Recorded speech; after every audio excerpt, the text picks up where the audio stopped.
آج کی کہانی کچھ یوں ہے۔ کسی جنگل میں ایک ندی بہتی تھی۔ ندی کے کنارے ایک مچھلی والا بھی رہتا تھا جو روز صبح اپنا جال لے کر ندی پر آتا اور مچھلیاں پکڑ کر بازار میں بیچ دیتا تھا۔ وہ محنتی آدمی تھا مگر اس کی زندگی سادہ اور ضروریات کے مطابق ہی گزرتی تھی۔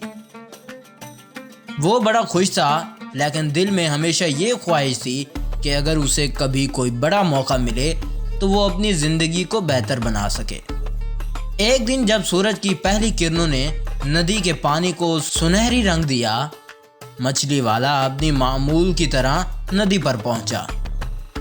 ہوا تازہ تھی اور پرندے چہچہا رہے تھے۔ اس نے اپنا جال پانی میں پھینکا اور انتظار کرنے لگا۔ کچھ دیر کے بعد جال وزنی محسوس ہوا۔ مچھلی والے نے دل میں سوچا کہ شاید آج قسمت مہربان ہے، کیونکہ جال بھاری تھا جیسے بڑی مچھلی پھنس گئی ہو۔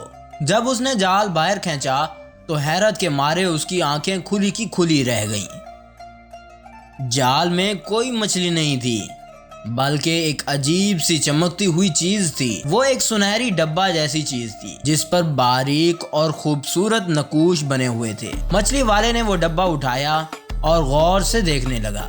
جیسے ہی اس نے اس ڈبے کو کھولا، ایک ہلکی سی روشنی نمودار ہوئی۔ جیسے ہی اس کے چہرے پر پڑی اور اندر سے ایک نرم سی آواز آئی، اے مچھلی والے، تم نے مجھے آزاد کیا ہے، اب میں تمہاری مدد کروں گا، بتاؤ تمہیں کیا چاہیے۔ مچھلی والا پہلے تو ڈر گیا مگر پھر ہمت کر کے پوچھا، تم کون ہو اور تم میری مدد کیسے کر سکتے ہو؟ ڈبے کے اندر سے روشنی مزید چمکی اور آواز نے کہا، میں ایک جن ہوں جو کئی صدیوں سے اس ڈبہ میں قید ہوں۔ جو بھی مجھے آزاد کرے گا میں اس کی 3 خواہشات پوری کروں گا۔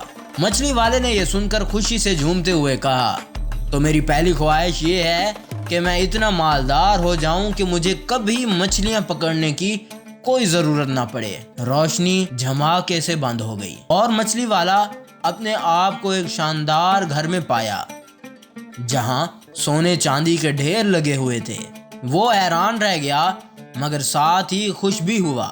کچھ دن تو وہ اپنی نئی دولت سے خوب لطف اندوز ہوتا رہا، لیکن پھر اسے خیال آیا کہ اس کی دولت جلد ہی ختم ہو سکتی ہے۔ اگر وہ اسے عقل مندی سے استعمال نہ کرے تو وہ ختم ہو جائے گی۔ اس نے اپنی دوسری خواہش کے طور پر ایک ایسی ذہانت مانگی جو اسے اپنے مال کو بڑھانے اور اچھے فیصلے کرنے میں مدد دے۔ اب مچھلی والا نہ صرف مالدار تھا بلکہ عقل مند بھی ہو گیا۔ اس نے کاروبار شروع کیا اور اسی کے ذریعے لوگوں کی مدد بھی کی۔ تیسری خواہش کے لیے اس نے کچھ دن سوچا اور پھر کہا، میری آخری خواہش یہ ہے کہ میری خوشیوں کو دوسرے کے ساتھ بانٹنے کی طاقت ہمیشہ رہے۔ جن نے مسکراتے ہوئے کہا، تم نے بہت خوبصورت خواہشات کی ہیں، تمہاری زندگی نہ صرف تمہارے لیے بلکہ دوسروں کے لیے بھی بہتر ہے۔ اس دن کے بعد مچھلی والا ایک کامیاب اور مہربان انسان کے طور پر جانا جانے لگا۔ ندی کے کنارے چمکتی روشنی کا راز ہمیشہ ایک معمہ رہا، مگر مچھلی والا جانتا تھا کہ حقیقی خوشی دوسروں کی مدد اور شکر گزاری میں ہے۔ تو اگر آپ کو ہماری یہ ویڈیو اچھی لگے تو چینل کو ضرور سبسکرائب کیجیے۔